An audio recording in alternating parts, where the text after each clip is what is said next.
বিবাহিতা হয়েও রাধা কেন মাঝরাতে কৃষ্ণের সঙ্গে দেখা করতে যায়? রাধা রানী, যাকে আমরা প্রেমের দেবী রূপে পূজা করি, তাকেই কেন একসময় সমাজ কলঙ্কিনী বলেছিল? কেন সেই পবিত্র প্রেমের ওপর লাগানো হয়েছিল চরিত্রহীনার দাগ? আজ শুনুন বৃন্দাবনের সেই হৃদয় বিদারক কাহিনী, যেখানে রাধার সম্মান রক্ষার জন্য স্বয়ং শ্রীকৃষ্ণ এক বিস্ময়কর লীলা রচনা করেছিলেন। বৃন্দাবনের অলিতে গলিতে তখন একটাই কথা ছড়িয়ে পড়েছিল, কলঙ্কিনী রাধা। জটিলা, কুটিলা আর গ্রামের মহিলারা তিরস্কার করত, বিবাহিতা হয়েও রাধা কেন মাঝরাতে কৃষ্ণের সঙ্গে দেখা করতে যায়? সমাজের এই বিষাক্ত কথা রাধার হৃদয়কে ক্ষতবিক্ষত করে দিচ্ছিল। সবাই বলছিল এই প্রেম অপবিত্র। তখন নিজের লাদিনী শক্তির এই অপমান সহ্য করতে না পেরে কৃষ্ণ এমন এক লীলা করলেন যা পুরো বৃন্দাবনকে স্তব্ধ করে দিল। হঠাৎ একদিন কৃষ্ণ ভীষণ অসুস্থ হয়ে পড়লেন।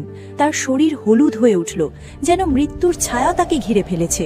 মা যশোদা অসংখ্য বৈদ্য ডাকলেন, কিন্তু কোনো চিকিৎসাই কাজে এলো না। ঠিক তখনই কৃষ্ণেরই রূপে এক তেজস্বী সাধু এসে বললেন, কৃষ্ণ তখনই বাঁচবে যদি এই নগরের সবচেয়ে শুদ্ধ ও সতী নারী যমুনা থেকে জল এনে তাকে পান করায়। কিন্তু শর্ত ছিল ভয়ঙ্কর, জল আনতে হবে একটি চালুনিতে, অর্থাৎ ছিদ্রযুক্ত পাত্রে, আর সেই পাত্র থেকে এক ফোঁটাও জল যেন না পড়ে।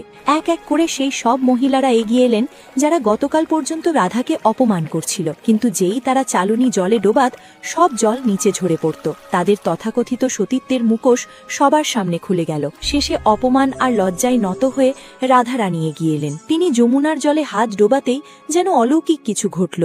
জলের মধ্যে শ্যাম সুন্দর হাসলেন, চালুনি ভরে উঠল জলে, অথচ এক ফোঁটাও বাইরে পড়ল না। সেই জল এনে কৃষ্ণকে পান করানো হলো, আর মুহূর্তেই তিনি সুস্থ হয়ে উঠলেন। কৃষ্ণ তখন সকলের সামনে ঘোষণা করলেন, রাধা কলঙ্কিনী নয়, সে এই সৃষ্টির সবচেয়ে শুদ্ধ শক্তি।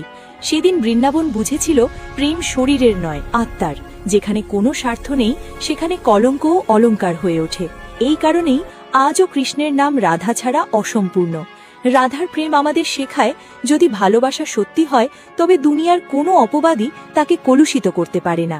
আপনিও যদি বিশ্বাস করেন রাধা ছাড়া কৃষ্ণ অসম্পূর্ণ, তবে কমেন্টে বিশ্বাসের সাথে লিখুন, রাধে রাধে।